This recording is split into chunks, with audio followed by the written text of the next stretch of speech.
Coach, this win was about tactics or about mentality character for you?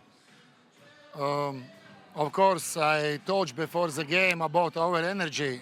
I think about defense, about defense, about box outs, about good switches. That's first very important points. That was first. And second one,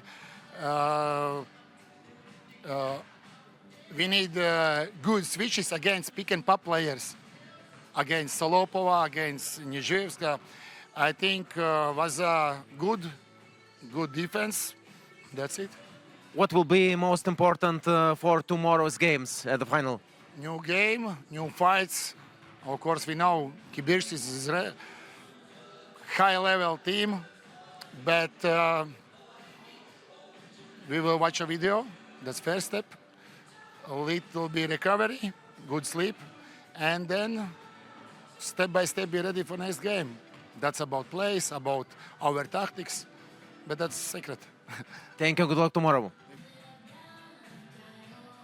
Treneri, rungtynių pradžioje buvo akivaizdu, kad paruošėt planą, planas veikia, bet nepataikus į krepšį turbūt neįmanoma laimėti tokių rungtynių. Tai ir pats ir atsakėte savo tą klausimą. Tai ne vien pataikymas, gal komandinė gynyba kažkiek ir veikia, bet mes tiesiog viens prieš vieną po to nebesustovėdavom. Jeigu gynamės apie 18 sekundžių ir lieka kelios sekundės ir mes praleidžiam ar tai 2+1, ar tiesiog laisvą metimą, tai ir veikia ta gynyba ir neveikia. Tokį pataikymą šiose rungtynėse galima nurašyti agresyvesniai TTT gynybai ar psichologiniam ir svarbiausių rungtynių faktoriui tiesiog galvose? Jeigu taip atvirai, tai nežinau atsakymą. Tiesiog mes kažkur buvom ne ten, kur reikia realiai.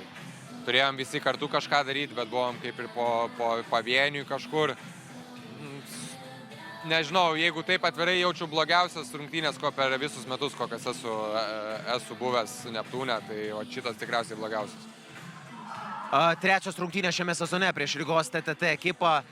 Pirmas laimėjot, antrose taip pat buvo tarti pergalės. Ar pačios rygietės nustebino kažkuo šiandien žaidimo planu? Ar šios rungtynės buvo apie mūsų komandą visų pirma? Visiškai apie mūsų, nes Rygos komanda žaidžia tą patį žaidimą visą sezoną, bet tai daro gerai, visų pirma reikia tą pabrėžti, tai ant to savo žaidimo ir nuvažiavo.